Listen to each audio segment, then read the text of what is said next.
ஒட்டுமொத்த தமிழ்நாட்டு அரசியலையே வெறும் 16 சனிக்கிழமைகளில் நான் வந்து முடிச்சிருவேன்னு ஒரு அரசியல்வாதி சொல்றான்னா அவருக்கு பேர் வந்து என்ன அரசியல் நான் சொல்லணும் கேட்பேன். அரசியல் படாத கூட்டத்தை எப்பொழுதுமே அரசியல் படுத்திவிடக் கூடாது என்று கங்கணம் கட்டிக்கொண்டு வேலை பார்க்கும் தமிழக வெற்றிக் கழகம். என்னைக்குமே அரசியல் பற்றக்கூடாது.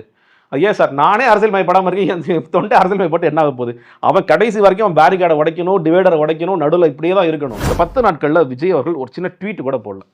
16 அரசர்கள் போராடி கொண்டிருக்கிறார்கள், அவர்கள் துணையாக நிற்கின்றேன், இல்லை திமுக அரசை கண்டிக்கின்றேன், ஏதாவது ஒரு விஷயம் சொன்னார்னா ஒரு விஷயம் கூட சொல்லல. 16 அரசர்கள் போராடுறானே ஒரு தெரியாது. சிங்கம் அன்னைக்கு தூங்கிட்டு இருந்தா 10 நாள் தூங்கிட்டு இருந்துச்சு. நீ மரத்துல இருந்து ஏறி குதிப்பா, நீ வந்து ஏர்போர்ட்ல பேரிகார்டை உடச்சிட்டு யாருக்காவது காலில் கையில் அடிபட்டு வச்சுன்னா இதற்கெல்லாம் பாருங்க வேணுங்க திமுக சதி பண்ணிட்டாங்க.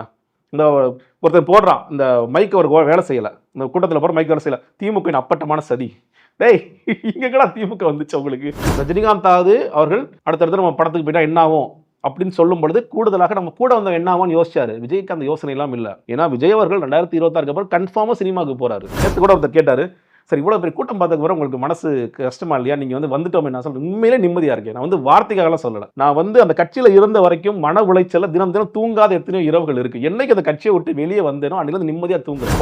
வாரம் தான் ஒரு ஆள் ஒரு அரசியல்வாதி வெளியே வருவார்னு சொல்றது எப்படி நீ முட்டு கொடுப்பீங்க? நீங்க சொல்லுங்க. நான் வந்து தாவே ஆளா இருக்கேன்னு வச்சுக்கோங்க. நீங்க முதல் கேள்வி கேட்பீங்க, இவங்க ஆள் வந்து 5 நாள் தூங்க வராம நீங்க கேட்பீங்க. நீ அப்படிதான் கேள்வி கேட்க முடியும். திராவிட கட்சியை எதிர்த்தாலும் ஒரு திராவிட பின்புலத்தில் ஒரு சமூக நீதி கொள்கையை பின்பற்றித்தான் நான் வருகிறேன் அடிப்படையில் தான் இந்த வரிசையை சொல்றாரு. இல்லை அதான் நீங்க உங்கள்கிட்ட சுயமாக சொல்வதற்கு விஷயங்கள் இல்லாத போது வேற கட்சியில நம்ம திருடி தான் ஆகணும். வேற என்ன பண்ண முடியும்?